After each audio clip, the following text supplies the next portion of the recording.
Hi, I'm Sarithre, and today I want to play a little game, or more like a challenge, a design challenge? I don't know. Well, a while ago I did this video on creating a cross-stitch design with a randomized palette. I still haven't stitched that because I did it right before moving, but that's beside the point. I did design a pattern based on a randomly generated palette. Well, today I want to design another pattern, sort of randomly generated. Well, you've seen it from the title and description and whatnot, but basically I want to try to design a cross-stitch pattern with colors that I've never designed with. Now, that could be a lot if you start to account for all the different brands that I haven't used, but I mean the DMC colors I haven't used. So the first thing I gotta do is figure out what colors I haven't used. And for that, I have my favorite thing ever, a spreadsheet. So a few rules. You don't have to read all this. I'll be linking the spreadsheet down below and you can go through it. But basically, I didn't include anything that I didn't release a pattern for, like whether it was a freebie, whether it was in my shop or whatever. If I did something like a personal project, or I stitched somebody else's design, or I did like an art fight attack, I didn't include it here. So I did actually stitch a lot more than what is listed in these, but that's fine. I only counted the colors I actually used in the test stitching, and I will only include in this sheet what brands I stitched it. So if the pattern is designed for, say, DMC threads, but I ended up stitching it in Cosmo threads, Cosmo's what would go on my sheet. Or if I stitched it with variegated threads, that's what would go on the sheet. Or if I stitched it with glow in the dark, you get the idea. The only thing is I did not include the Stardew Valley cross-stitch book. This is just the individual patterns I released over the last 10 years of being a pattern designer. I didn't include the Stardew book or the Undertale book. Those are their own separate beasts, and I'm not going through and cataloging them all. I'm so sorry. And the quilt book tracker, which I did a whole video on. That one, all the colors were picked based off of the covers of the books. So A, I didn't really design with it, and B, I didn't keep track of all the colors that I used. So I have no idea. Some of the unused colors might be in there. But that aside, let's actually look at some of the data. So I've been designing and selling patterns since 2016. And I've got 2 tabs for each. I have the list of patterns. Okay, I didn't do a lot in 2016, but these quilt blocks are actually pretty large, so I did still do a lot of stitching. You can't see that, that's fine. Point is, it's only 10 patterns, but it was 16,000 stitches. You'll see that there's some Krennic in there. It's mostly DMC. And I have it filtered so that I can sort by, like, I used black the most in the number of patterns, and in the number of stitches done. That's a common thing. Black is pretty much it. Now, I'm not going to go through each of these because, again, I will be linking it down below so that you can browse and sort as you would like. But I also have a tab for all 10 of these individual tabs. First of all, for the curious, the colors that I use most often are going to be really obvious. Black, white, other white. Dark gray I use a lot when I need to shade black. 3371 and 939 is the same. Whenever I need a really dark something, those are the ones that I go for. My least used but still actively been used color was actually a Moulin Etoile 995, which I used exactly one stitch of in the last 10 years. The Sulky, I technically didn't do any stitches and it was used just for backstitch, and that was for the Lotus Moon pattern that I did with just to try out Sulky Petites. It's the same thing that this Barnyard Grass was used for. You'll see a few Cosmos in here and there. I think the Moulin Etoile was used in the Sailor Moon freebie. Yeah, so that's the single stitch of 995 that I used in Moulin Etoile. It's in my DMC metallic thread review for this brand. And it is a free pattern, so you can download that. Back to what I was doing. So, having spent a ridiculous amount of time putting together these colors sheets, and I do it at the end of each year, so it's not like I did it all at once. And you'll notice I don't have 2026s started yet. So some of the colors that I'm going to show you as being unused, I technically have used them. I just haven't released those patterns yet. But they're outside of the first 10 years of design work, so it counts. So here are the colors. A lot of rambling just to get this list of colors. So these are the colors that I have not once used in a pattern design. And those last 4 ones are ones that I did not use in the first 10 years of designing, but I have plans to use at some point this year. So we're going to focus on these. I can use those other 4 if I need to for shading or whatever. And I have them all right here in rainbow order. Now, immediately, the first thing I'm seeing is that they're all very pastel. So apparently I don't make enough pastel things. That needs to be rectified.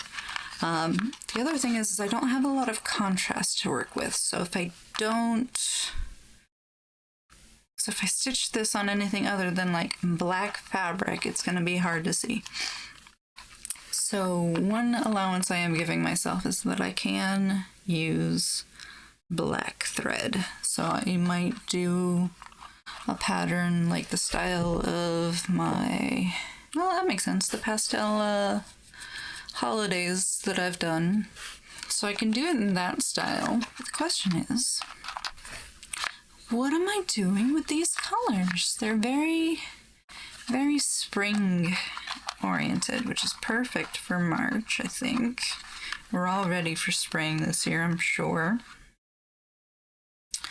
But yeah, so before we get into designing, feel free to hop down in the comments and tell me what you would make with this color palette. It's very pastel, it's very springy. We don't have a lot of contrast to work with. I could use this dark pink and the dark purple as outlines, but I'll just use black and then play around with that. So let's move over to my pixel editing program and we will get to some design work. Okay, not gonna lie, I kind of forgot I was gonna film this, so I had already started, but basically all I did was go into Pixel Edit, which is my pixel editing program of choice. Imported the color palette. I set aside the 4 that I've already planned to use this year, but I can still use them. And here's kind of the colors I'm working with. I do have the physical bobbins sitting in front of me. And I've sketched up whatever the hell this is. I'm thinking a like flower bouquet, because we've got some greens for like leaves, and then I could do some like roses and maybe some sprigs of lavender. I don't know. It is like stupid o'clock here and I shouldn't even be awake, but I need something to do. So I'm gonna put on an audiobook and just pixel until I have something that I like. So cue the montage. I started off here just kind of scribbling in some shapes that would potentially be flowers and leaves and that sort of thing. And this flashing is me not trying to use the fill tool, but it not being completely outlined, so then I have to undo and fix whatever it is and fill them in again. I'm not sure what I thought that side white thing would be. An egg, maybe? I don't know why I made it white. I'll tweak it a little bit later. This central flower, I don't know what kind of flower that is supposed to be, but it's vaguely flower shaped. I don't know. Scribbled in some green for leaves. Try to figure out what to make this tissue paper into. I tried adding more lavender along the edges, but something seems off kind of at the top here. So eventually I'll add more tissue paper, but we'll see. Here I must have taken a bit of a break. There we go. So at some point I was wondering if I could get away with no outlines on the flower and just having an outline on the tissue paper. And you'll see I spent entirely too much time redoing some of the flowers. And to be honest, it looks alright. It kind of looks like flowers, but it was missing quite a bit of contrast, so I do end up adding that border back in a bit later. I tried just doing the border along the outside and having the insides be no border. That lasted a little while. I did get rid of that stark middle line on the tissue paper and just kind of did some shading there. But every time I zoomed out, it kind of just all meshes together. And at this point, it still kind of feels very bottom heavy, like the top of the frame doesn't really have anything in it. I played around with colors, swapping out some of the flowers to different colors, but ultimately I don't have a lot of colors to choose from, so I just stuck with it. I spent an awful lot of time trying to get it to look like there's tissue paper coming up from the back of it, because when you get a big bouquet of flowers, usually the paper's kind of sticking out the back all over the place. And I did bring up some references from the Googles to try to get the paper to look right, but it never quite did. But there's only so much you can do at this scale. Like, I'm working at like 50 by 50 pixels. But here's what I ended up with, and I think it turned out quite alright.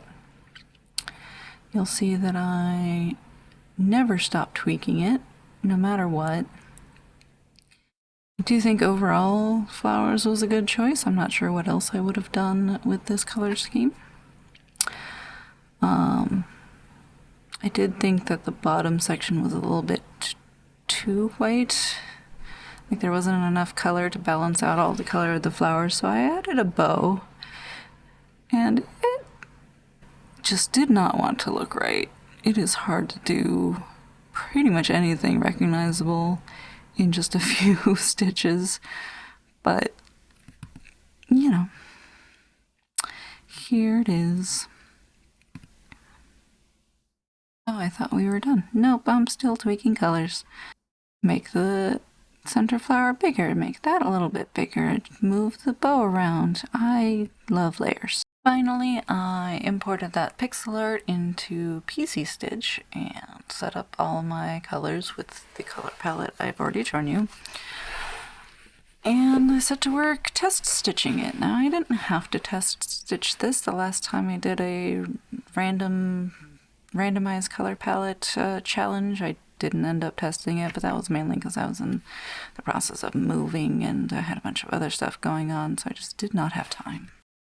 But since the point of this challenge was to design with colors I haven't really stitched with before, I wanted to be able to say that I've stitched with every DMC color ever. Of course, 563 did not actually make it into the pattern, and I'll talk about that a little bit in my outro. But for the most part, I think I've got all the colors covered here. I do wonder what you would have done with this particular color palette, with it being very like pastel-y without a lot of contrast. If you have any suggestions, feel free to put it down below. I will probably end up doing this challenge again in another several years. Of course, it won't be which colors I've never stitched with, but it'll be a which ones do I not use very often, and hopefully I'll get a different batch of colors next time. But hey, let's go see the finished result and talk about how it went.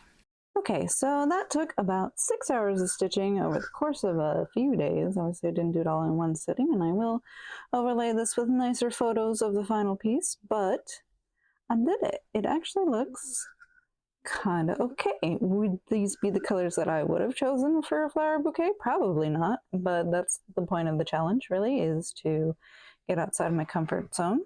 These are the colors that I ended up using. There's 13 colors here, so a nice lucky number.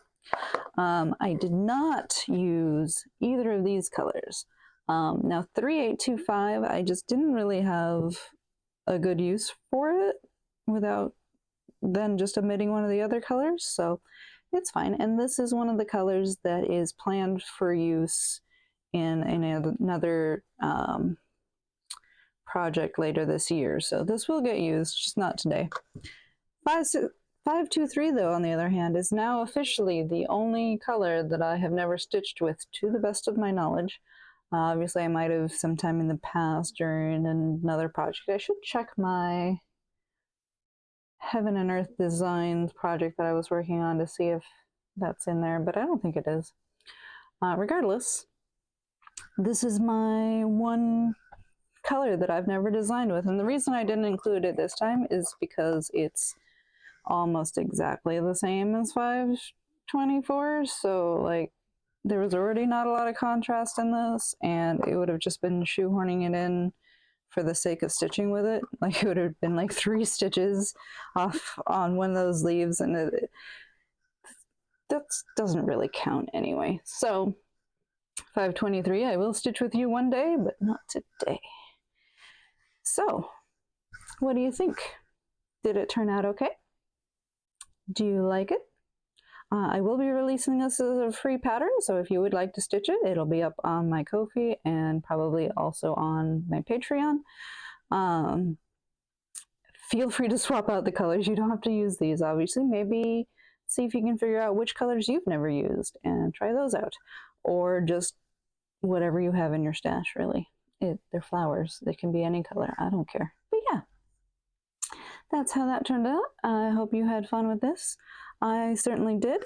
And I will probably do more weird challenges like this in the future, because you never know what you'll come up with.